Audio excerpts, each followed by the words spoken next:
cancer. Ayan, so para po makasama natin para sa episode na ito, ipinapakilala ko po si Dr. May Sabando, Medical Specialist 3 ng Bicol Cancer Center at si Miss Julie Ann Granadino, Regional Program Manager for Cancer Prevention and Control ng DOH Bicol CHD. Magandang hapon po, Dr. May and Ma'am Julie. Good afternoon po. Ayan, good afternoon po ma'am and doctor. So, ngayon po, gusto po natin itanong yung mga kadalasan na tinatanong sa atin po ng ating mga tagapanood. Una po, gusto daw po nilang malaman, ano nga po ba ang sakit po na cancer? Actually, yung cancer kasi, it's a broad term kasi. When we say cancer, it's the unregulated growth ng mga cells po natin. Because in a normal condition, our cells would really regenerate, no? Para palitan yung mga old cells, yung mga cells natin na nasisira na. Pero in cancer, they are uncontrolled. Our cells just continuously, repeatedly, dividing without us knowing what will be the functions of these new cells that our body is producing.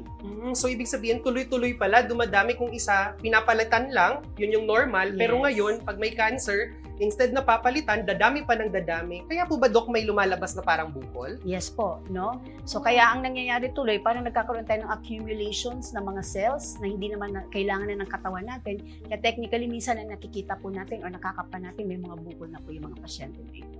So tama no, kapag sinabi nating cancer, kasabay na rin dito yung mga tumor, yung mga bukol na lumalabas. Pero sabi ni Doc, kapag may cancer, hindi lang po ito nagde-develop na nangyari kahapon or mga ilang linggo lang. Rather, lumalabas ito after few months or years, siguro po. Ano, Doc? Yes, that's why, pag titingnan mo yung kailan na-diagnose ang cancer, no?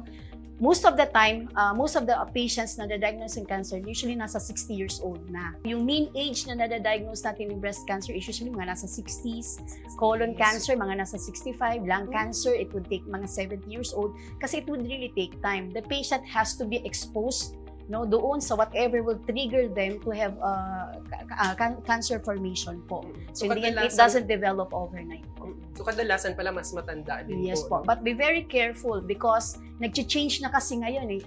But it doesn't mean na if you are younger, there's no chance for you to develop cancer. When we say the median age is at 60, ibig sabihin nun, karamihan ng pasyente nagkakaroon na diagnose ng cancer before the 60 or after the 60. So ngayon kasi parang di ko alam kung dahil sa exposure na din natin, ang dami-dami ng pasyente po na diagnose namin on a relatively younger age. Like as I mentioned earlier, breast cancer usually dapat makikita natin yan sa mga 60 years old na lang. But ngayon, as early as 20, 30 years old, may mga pasyente na kami nanguhuli po. Naku, Ma'am Noel, mukhang babata ng pabata na pala ang nakikita natin ngayon na may cancer. Breast cancer yun na example ni Doc. Curious tuloy ako, Ma'am Noel. Sa Department of Health po, Ma'am Julie, meron po ba tayong mga common causes ng ating pong cancer na nakikita? Kung babalikan natin, sabi nga ni Doc, ito ay abnormal na paglaki or pagdami ng mga lesions or ng mga cellula. So, kung titingnan natin, genetic po talaga or kung sa ito ay pagbabago doon sa genes. Kung titingnan naman natin, pwedeng yung mga carcinogenic na sinasabi nito na nagdudulot po ng pagbabago doon sa ating mga cellula. So, pwedeng yung mga carcinogenic na galing po sa pagkain o kung hindi naman po sa environment o sa kapaligiran through exposure, pwede po yun maka-apekto din sa pagkakaroon or maging risk factors din po sa pagkakaroon ng cancer.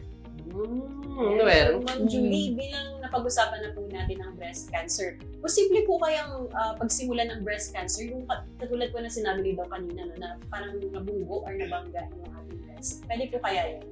Siguro, Doc, kung ganun, di ba sabi mo, Doc, hindi naman agad-agad na nade-determine na pwede ito mag-cause, kundi in a span of how many years, doon pa lang po nade-determine kung talagang pwedeng mag-cause ito or naging factor po ito para magkaroon talaga ng cancer.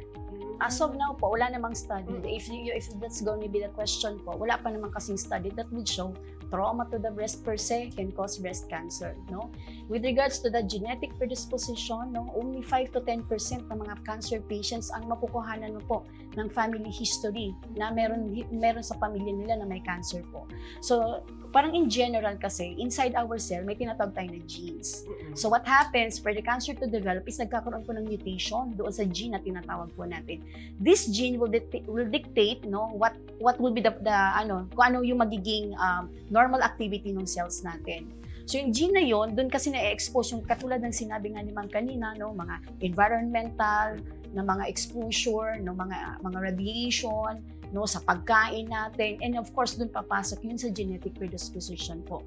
So minsan lahat po yun nagsasama-sama for a patient to develop cancer po. So ibig sabihin, Ma'am Noel, hindi kapag nabunggo yung dede ay automatic magkakaroon na ng cancer. Ang sinasabi dito, marami pang i-consider na factor. Po pwedeng dahil sa family history or kung namana mo ba sa mga kapamilya mo sa genes mo, kapag may trauma o kaya naman siguro sa mga kinakain din siguro, Doc, no? Or exposure sa mga radiation.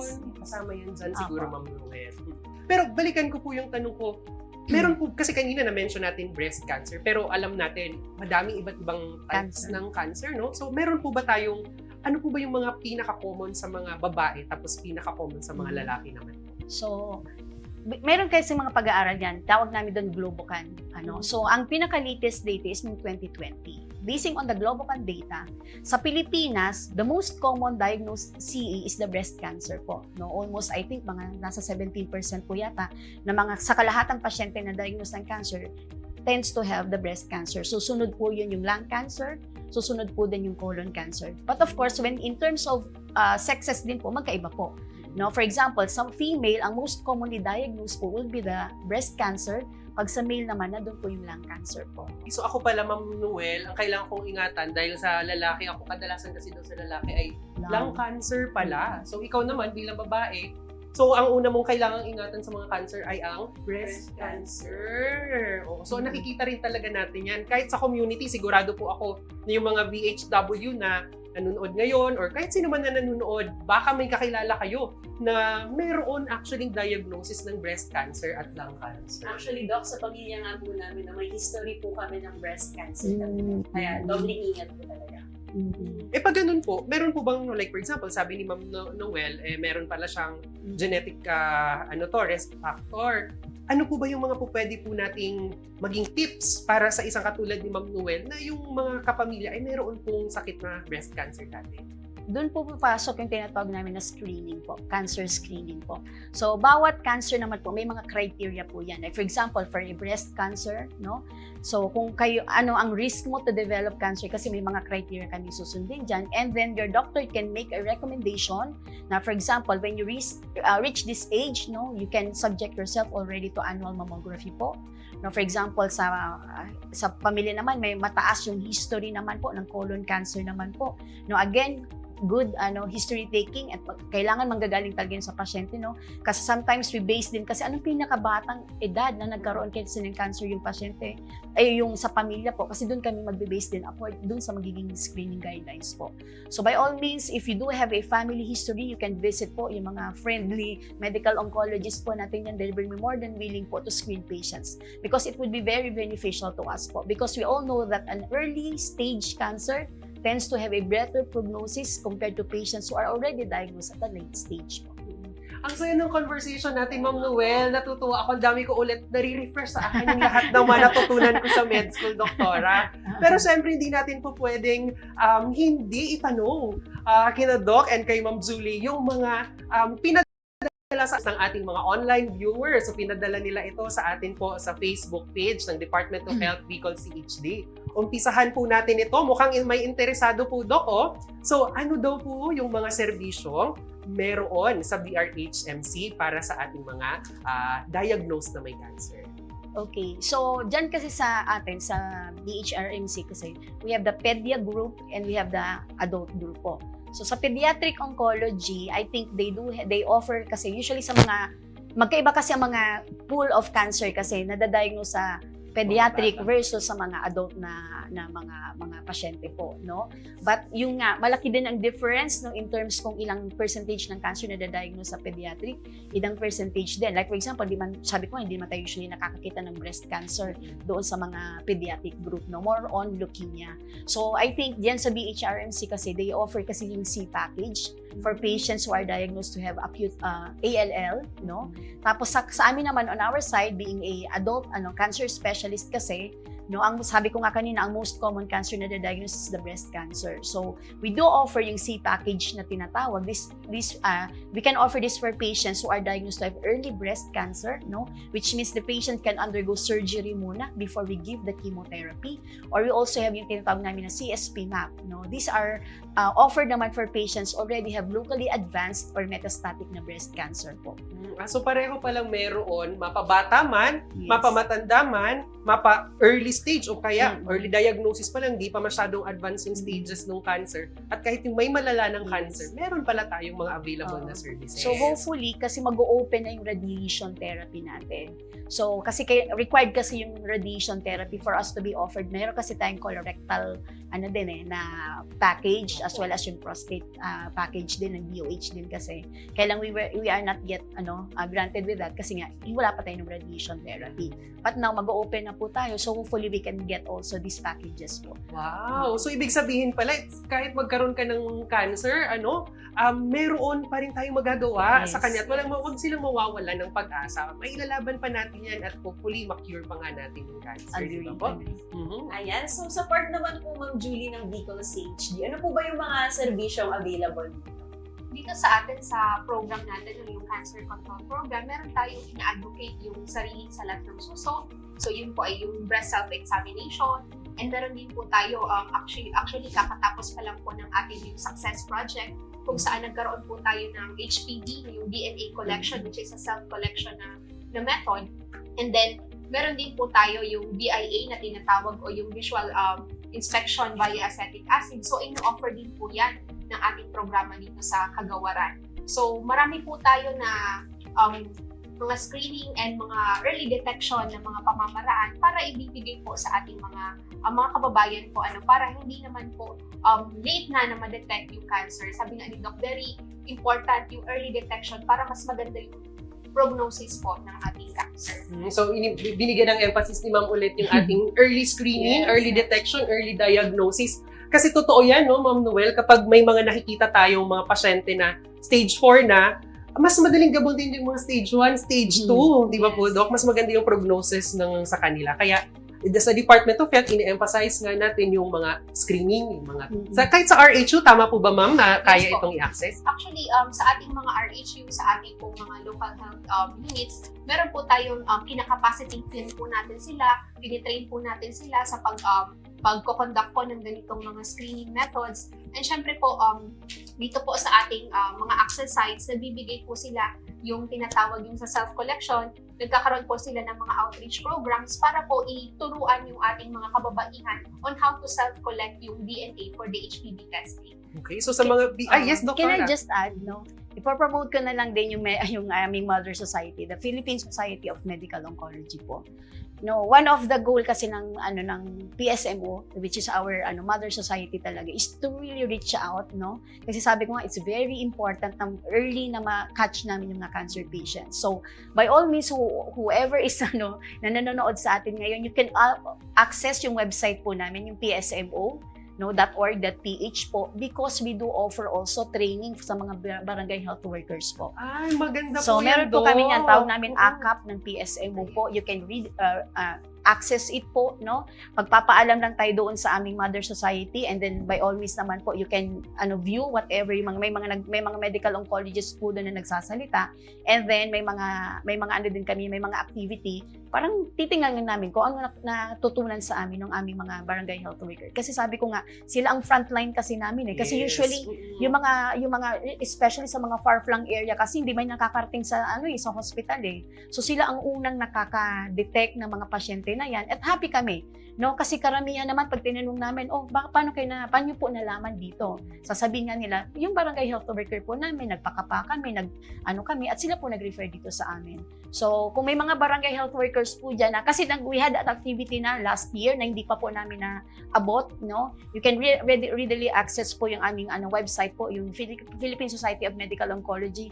And free naman po yung ganong training po. Okay, so yan, bukod pala sa Department of Health, no, meron din po tayong mga specialty societies na pwedeng hingan natin ng mga additional na mga trainings or resources para kahit po tayo mismo, mapa BHW man yan, mapa nanay man yan, lola man yan, tita man yan, at least meron tayong mga dagdag kaalaman para hindi na tayo umabot sa mga malalang sakit ng cancer. Maagapan po natin yan, masolusyonan. So maganda talaga, Doc, na yung goal po ng ating program na BHWME at yung goal din po ng programs ng society po ni na Doc May is aligned talaga, Doc, no? To capacitate BHWs. Ayan. May mga kadagdag pa katanungan pa ata tayo, ma'am. Opo, Doc, bilang food lover, tatanong ko na po, no?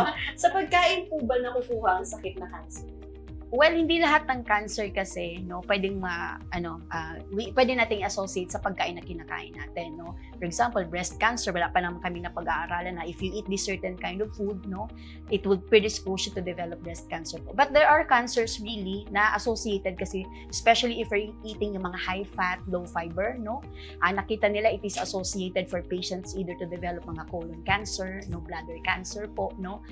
So we have to be very specific din po sa pagkain po natin. We have to avoid yung mga high fat, low fiber, and then yung mga red meat, and siyempre yung mga processed food po. Because there are some cancers that are really, they are the risk factors in the development of these certain types of cancers. Nako, merong nag-follow up question, Ma'am Noel. Mukhang interesado sila sa mga topic ng pagkain at cancer. Pagkain talaga, Doc. Yes! So, Nabubuhay ang dugo. Ang tanong po ngayon yung barbecue daw po ba? Kasi di ba may mga fat yun, tapos red meat, tapos may mga sunog-sunog. Yes. Nakaka-cause po ba daw yun ng cancer? Actually po, meron po, no? May mga cancer kami na dito sa head and neck po namin, no? Na napag-aralan yung mga usually mga barbecue na pagkain po, no? They can really predispose po for the development of, like for example na lang sa head and neck na cancer po na. Naku, Ma'am Noel, mahilig pa man din tayo sa barbecue. Pwede naman siguro in moderation, wag na yung araw-araw. Tanong ko dun, yung mga sangyup. Naku, di ba binabarbecue din yun? Hindi ka naman siguro araw-araw nagsasangyup. Okay, basta in Siguro, moderation. caution I know, lang oo. sa laging nag-barbecue o yung mga laging mahilig sa samgyupsal. In Oo. moderation, sabi nito. Oo, pwede lang naman. Oo. Pero wag yung sobra-sobra. Okay, so Okay pa naman. Kasi baka matapak naman yung ating mga viewers Oo. na ay hindi na pala pwede. So in Oo. moderation, lagi sabi nga. okay, sige po. Interesado pa ako. Marami pa sana akong additional question doon. Sige, Ma'am Noel. Ayan, Doc, para naman po sa ating next question, bilang napag-usapan na po natin yung mga sanhi ng cancer, paano po ba natin maiiwasan ang sakit na ito? Well, as mentioned kanina, no, basta alam natin kung ano yung risk factor natin. No? For example, sa mga environmental, yung sa mga pagkain natin, etc., etc. So at the end of the day, no, usually ang i-recommend pa din namin sa patient is to have a balanced lifestyle po. No? Eat yung healthy food. No? And then siguro, pwede ko na lang isingit dun, if you really do have a family history ng cancer po, no, by all means po, patingin ho kayo sa mga medical oncologist po natin. Kasi kahit na anong protekta po natin doon sa mga pagkain natin, etc., etc., if you do still have this genetic predisposition po, no, it doesn't mean na magkaka-cancer po kayo. But you are at a higher risk to develop cancer po as opposed doon sa mga pamilya po na wala pong cancer. Parang sinasabi ko, ang bottom line ng balanced diet, healthy lifestyle po. Actually, related dito yung yung question natin na susunod. Apa. Kapag daw po ba mayroong cancer, for example, yung nanay, na-diagnose po ng mga 50 years old, gaano daw po bata dapat yung mga anak magpa-screen? Well, depende yun sa cancer. Kaya nga sabi ko, depende kung anong predisposition ng family po. Kasi like, for example, kung breast cancer kasi yan, tapos 50 years old na develop yung pinakabata, di ba? Kung na-mention ko baga kanina. No? So, magbibigay yan ng recommendation. Kasi usually, kunyari, for the breast screening namin, no, at 50 years old, dun pa lang tayo magpapa-annual mammography. But then, if meron sa family na earlier than 50, nagkaroon kasi ng cancer, so sasabihin namin, either at the same age kayo magpapa-screen na po. No, kaya it's very important for the patient also to give us a very good family history, no, para we could recommend kung kailan ba talaga mag-i-start. Kasi like for example, sabi ko nga yung sa breast cancer 50 usually pag saka lang kami magre-recommend ng annual screening, but those are for patient average risk. Ibig sabihin, wala silang any predisposition to really develop cancer. So we usually kasi categorize naman yung patient as either as low risk, an average risk, and high risk. So iba-iba yung magiging recommendations kasi natin. So, importante talaga, kahit wala kang nararamdaman, may risk factor ka pa lang, kumonsulta na. So, katulad ko po, Doc, no, na meron Yes. po kaming family history. So, kailangan ko na po siguro pa-check history. Yes. Regardless kung bata ka pa Oo. siguro or matanda ka, importante, magpa-check na. Pero if you did, kasi di ba may yun nga, yung kanina naman yung mga self-breast exam. As early as now, you can already do that As po. early as 20 years Yes. old, pwede ka na mag-start nung sariling salat sa suso. Mm. Kasi recommended naman siya as early as 20 years Yes. old. Pwede ka na monthly mag-conduct nun kung makikita mo na talagang may risk factor ka doon sa family history. Ayan. Ma'am Noel, ang dami ko ulit natutunan sa discussion natin ngayon. Ikaw ba? Very relate ako, Doc, kasi Very- diba, may history ngayong family ko. So, Oo. talagang alam ko kung paano ko maiiwasan ang sakit na ito. For sure, meron din tayong mga tagapanood na nakarelate sa topic po natin. At syempre, again, kung meron po kayong mga dagdag katanungan, maaari nyo po yung tanong ulit sa amin sa mga susunod pong episode. Pero, Doc and Ma'am Julie, maraming salamat po sa pagsagot ng mga katanungan. Hindi lang po ng katanungan namin, kundi pati na po yung mga nasa online po namin. Pero, ngayon po, hindi pa po namin bibitawan si Ma'am Julie. Kasi po, speaking of breast cancer at kanina, na-introduce na rin po ito, magpaturo tayo kay Ma'am Julie. Paano nga po ba yung 3S o yung SSS o yung tinatawag po nating sariling salat ng suso? Mamaya po yan sa pagbabalik po namin. Diyan lang po kayo at magbabalik ang DHW Me, be healthy with me.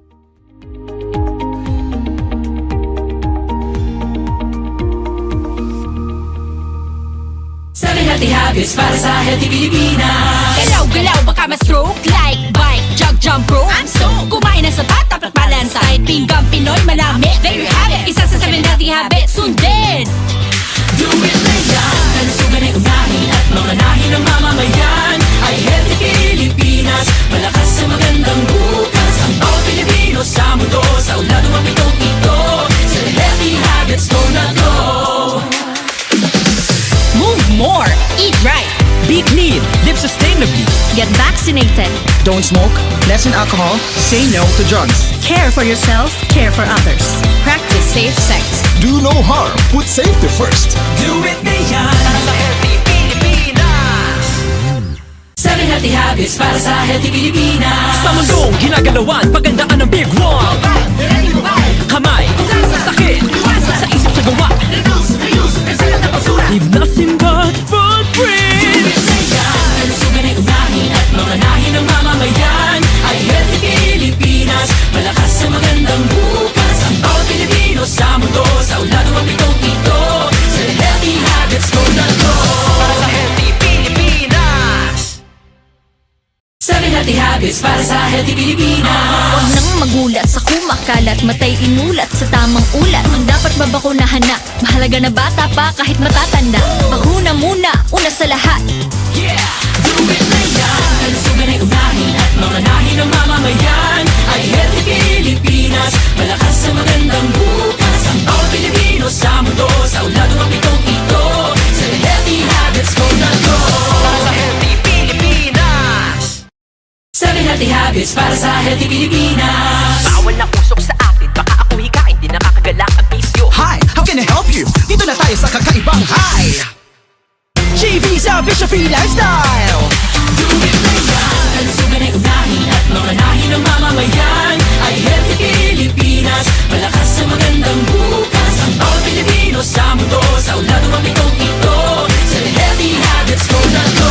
Para sa healthy Pilipinas. 7 healthy habits para sa healthy Pilipinas. Sabay handa ang balikat ng may karamay sa bigat.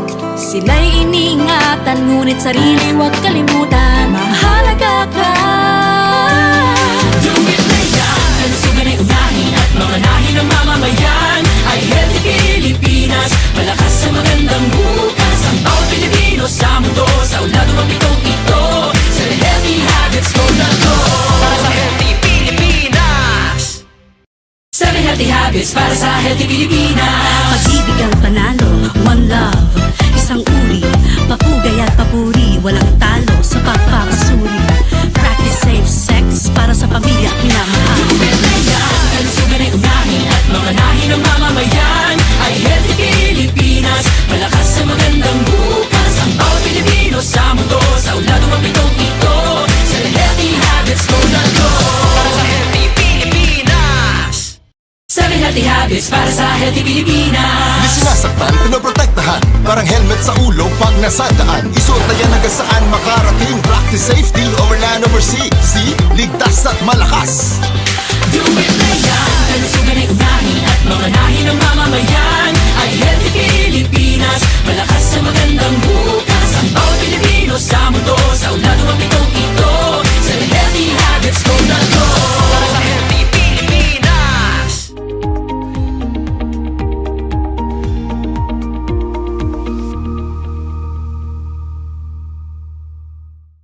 Babalik po ang BHW Me, be healthy with me.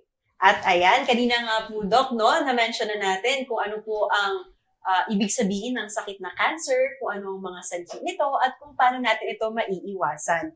So, na-mention din po kanina ni Doc May at ni Ma'am Julie na ang breast cancer ang pinakakaraniwang uri ng cancer na tumatama sa mga babae. So, ngayon, kasama pa rin po natin si Doc May at si Ma'am Julie para po i-demonstrate sa atin ang Triple S o ang sariling salat sa suso. Ayan. So, sabi nga po kanina, magko-conduct po tayo or magde-demo po tayo kung paano yung gawin yung sariling salat sa suso. So, ito po ay napakadali lang pong pamamaraan para makita kung meron po tayong mga bukol-bukol sa ating suso. And pwede po ito gawin as early as 20 years old, pwede na po ito gawin. And pwede po ito gawin monthly. Halimbawa po, ikaw po ay nagre-regla, pwede po ito gawin 5 days or 1 week po pagkatapos ng regla para hindi na po masakit sa iyong dibdib para kapain. Kung hindi naman na po nagre-regla, ay pwede ito gawin buwan-buwan sa parehong araw po ito gagawin. So, sa ating pong pagkapa sa sariling suso ay may tatlo po tayong pamamaraan. Yung una is titingnan po muna natin, meron po bang abnormal na or hindi pangkaraniwang anyo yung ating suso. Pangalawa po, yung pagkapa po ng ating kilikili. And pangatlo po, yung pagkapa na po ng ating or pagsalat po ng ating suso. So, pwede pong gawin ito na nakatayo pagkatapos naligo. Pwede rin po itong nakaupo or nakatayo, and pwede po ito nakahiga. Lalagyan lamang po natin ng tawag dito ng unan or kung hindi naman po ng tuwalya ang ating balikat para mas maging komportable po tayo habang nagsasalat. So sa unang pamamaraan po or sa unang hakbang, kailangan po ay haharap po tayo sa salamin. So pagharap po sa salamin ay ilalagay po natin. So, ida-demo ko siguro. So, ilalagay po natin ang ating kamay sa sa baywang para po maging komportable. And pwede po tayong yumuko ng onte or kung hindi naman po ay i-flex ang ating siko para naman po mas makitang mabuti ang sasalamin na suso. So, titingnan po natin sa salamin kung meron po bang abnormal na anyo or kung hindi naman po ang mga nipple or kung ito po ba ay inverted. Titingnan po natin may kakaibang anyo pa or kung hindi naman po ay hindi gaanong pantay. Pero okay lang po, very normal po yung hindi pantay talaga. Titingnan lang po talaga natin kung meron tayong nakikita ng mga visible na mga lumps sa ating suso. So pagkatapos po nun ay pupunta tayo doon sa pangalawang hakbang kung saan titingnan natin or sasalatin po natin yung ating kilikili. So sa pamamagitan po ng konting pag-angat sa ating balikat, so titingnan po natin mula sa taas, pababa, ay sasalatin po natin. So, dapat po ang pagsalat po ay may tatlong klase din po. Yung marahan, meron po yung katamtaman, at yung mariin. So, dapat po gagawin po natin yung tatlo para po makita talaga yung iba't ibang layers na nakikita natin kung meron po bang mga lumps or kung hindi naman po ay mga bukol or mga dimpling na tinatawag. So, mula sa taas po at pababa ay gagawin po natin yung pagsalat po. Gagamitin po pala natin itong tatlong fingers po natin. So, hindi po yung dulo kasi karaniwan yung nagiging misconception po is yung dulo ang ginagamit. So, dito po yung pinakamaumbok na parte ng ating tatlong daliri ang gagamitin natin. So, dire-diretso po mula taas hanggang baba, hanggang papunta po dito sa may lymph area. So, gagawin po natin yan sa una sa kaliwa. And then, pagkatapos po, ay pupunta na po tayo doon sa kaliwa, ay sa kanan naman na kilikili. Pagkatapos po, kung natin yung gawin, ay pupunta na po tayo doon sa exciting na part. Exciting part may pala sa mga exciting part na tayo, Noel. di ba? Oo. Sige, ano po kaya yan? Pumunta na tayo doon sa pagsalat sa suso mismo. So doon po ay ating positioning ay para din po kanina. So magsa-start po ulit tayo doon sa kilikili. So gagamitin po ulit natin yung ating tatlong kamay and then mariin and marahan po yung tatlong klase po ulit ng diin ang gagamitin natin. So ensure po na dapat pwede po may tatlong klase din po kasi ng Ways. ng ano tawag Pamamaraan. doon? Pamamaraan yun, ang pamamaraan. Pwede pong taas, baba, kung hindi naman po ay paikot, Circular. or kung hindi naman po ay yung papunta po dito. So pwede po, ang ensure lang po natin, wag natin iangat ang ating kamay hanggat hindi po natin natatapos na salatin po yung buong suso. And ensure po na pipisilin po natin yung ating nipple para po makita kung meron din pong discharge. Minsan pwedeng lumabas may discharge na bloody or kung hindi naman po ay pus or yung nana po so pwede po may ganyan. So titingnan din po natin yun. And then gagawin po natin yung same na procedure doon po sa ating kabilang suso. So napakasimple lang po na paggawa or na paggawa ng ating sariling sasalat sa suso, and hindi po ito kailangan ng rocket science, very much easy na pwedeng gawin ng ating mga kababaihan na nanonood. Maraming salamat, Ma'am Julie. Actually, nung dinemonstrate namin ito sa community, Ma'am Noel, makwento ko lang, may nagtanong sa akin, BHW din, ang tanong niya sa akin, Doc, pwede po ngaya gibuhon iyan na kasama ngaya su partner? Kung pwede daw gawin na may kasama sa partner, sabi ko, syempre hindi. Kasi nga sariling salat ng suso.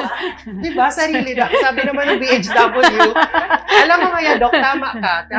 Pag sinamahan ngayon ng partner, hindi man ngayon matatapos yung buong procedure.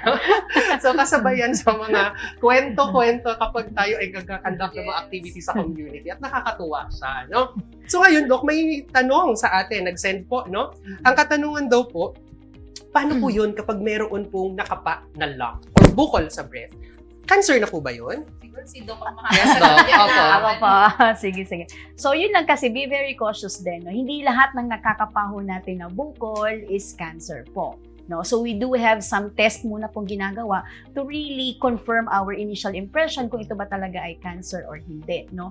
Kaya very important in our diagnosis ng cancer, nandyan papasok laging imaging namin. No? Kasi matutulungan kaming i-determine kung yung bukol ba na nasasalat ng pasyente is really just a benign process or it's really a malignant process. And then papasok din yan, syempre yung mga tinatawag naming biopsy. No? So kami naman ho as medical oncologists, we never treat cancer without us having a histologic diagnosis that it's really cancer po. So again, let me reiterate, hindi lahat ng bukol is cancerous po. No? But then if you do have, pag may nakakapaho kayo, by all means po, patingin kayo sa doktor ho ninyo kasi para mag-guide ho tayo, ano po yung mga susunod po na gagawin po natin. Okay, so hindi lahat kapag merong nakapa sa suso, sa sariling salat ng suso, ay automatic cancer na po yan. Huwag po agad matataranta. Okay? Ang kailangan pong gawin ay kumonsulta daw agad sa pinakamalapit po nating mga doktor para mas makita pa, mas ma-assess natin kung talaga nga bang cancer ito o baka gawa lang ito ng normal. Kasi sa mga babae, Doc, di ba, meron ding normal na talagang may naglalump. Pero pag tiningnan naman, hindi naman daw pala cancer. Nang Noel? Ayan. So, Doc, may iba pa po ba kayong tips na maibibigay po para sa ating mga viewers tungkol po sa pag-iwas sa cancer?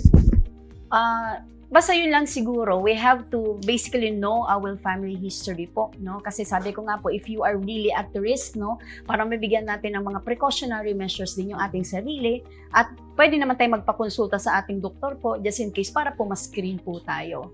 No, sabi ko nga, ngayon kasi sabi nga namin ang gamutan ng cancer is ibang-iba na po.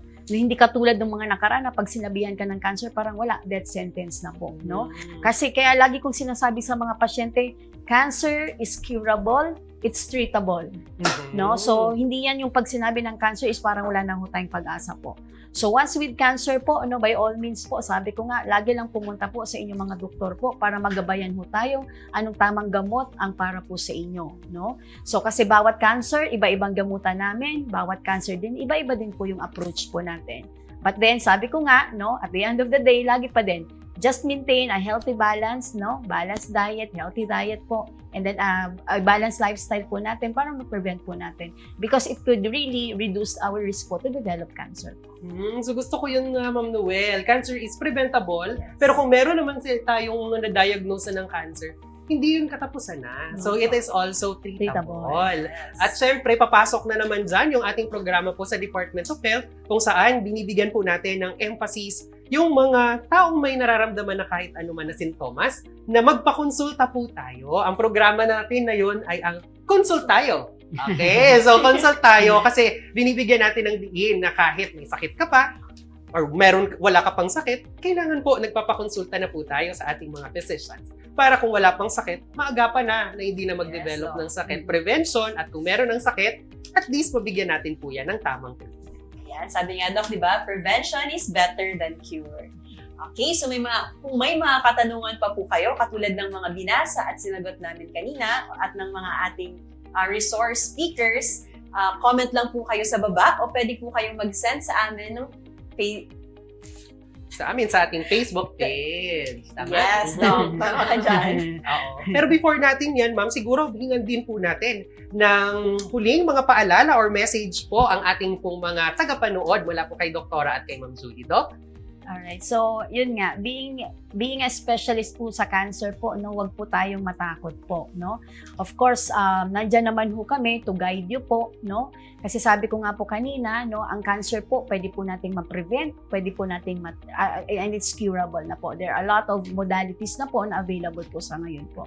When in doubt po, nandyan lang ho kami, no, para lang po i-guide po kayo at tulungan ho kayo kung ano yung mga best options po para po sa inyo, no. Especially dito po sa hospital po natin sa BHRMC, bisitahin niyo po kami sa Bicol Cancer Center po. Everyday po may medical oncologist po dyan na nagsiservisyo po sa mga pasyente po, no, para mas mag-guide po namin kayo, mas matulungan po namin kayo, para din po maging quality din po yung buhay po natin. Ayan. Ma'am Julie? Siguro po, i-emphasize ko lang, sabi nga ni Doc kanina, isang pamamaraan para maiwasan natin ang cancer is maging healthy, balanced diet, dapat po maging masustansya din ang ating pagkain, exercise regularly. Sabi nga ng tagline natin, be healthy with me. So being healthy, it will really decrease po yung ating risk ng pagkakaroon ng cancer. And syempre, yung lagi po namin ini-emphasize sa DOH is yung early screening and early detection po. Kapag may mga nararamdaman na po tayo or nakikita natin na parang may risk factor ako, kumonsulta po sa pinakamalapit na health center para naman po mabigyan ng kaukulan na treatment or kung hindi naman po ay referral sa ating pong mga cancer center sites. And syempre po, hindi lamang po yung prevention, kundi meron din po tayong mga assistance, mga fund assistance na binibigay po ang ating kagawaran and syempre ang ating mga cancer center sites. Meron po tayong CSP MAP, yung pagbibigay po ng Medicines Access Program, libre pong binibigay yung ating mga gamot, and syempre po yung Cancer Assistance Fund, kung saan po nagbibigay din po sila ng libreng diagnostic and mga screening procedures na kino-cover. And syempre po, meron po tayong iba't ibang mga financial assistance para po sa ating mga cancer patients. Ayan. So maraming salamat po sa pagsagot sa aming napakadaming katanungan, Ma'am Noel. At syempre sa pagbibigay ng bagong kaalaman, hindi lang sa atin, kundi sa lahat po ng ating mga tagapakinig. At Ma'am Noel? Ayan, mga ka-BHW, magkita-kita po ulit tayo sa susunod na episode. Parehong oras at parehong araw. At laging tandaan, ang pagiging healthy ay nagsisimula sa ating sarili.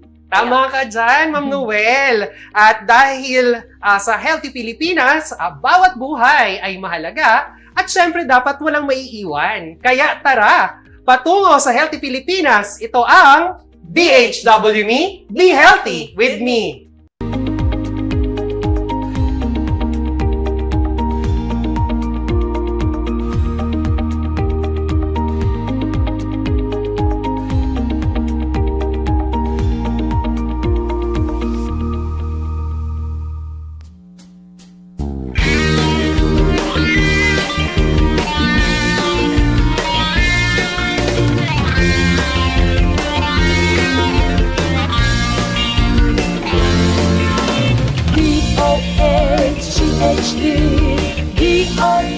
DOHCHD Servisyo sa Ludi Colon.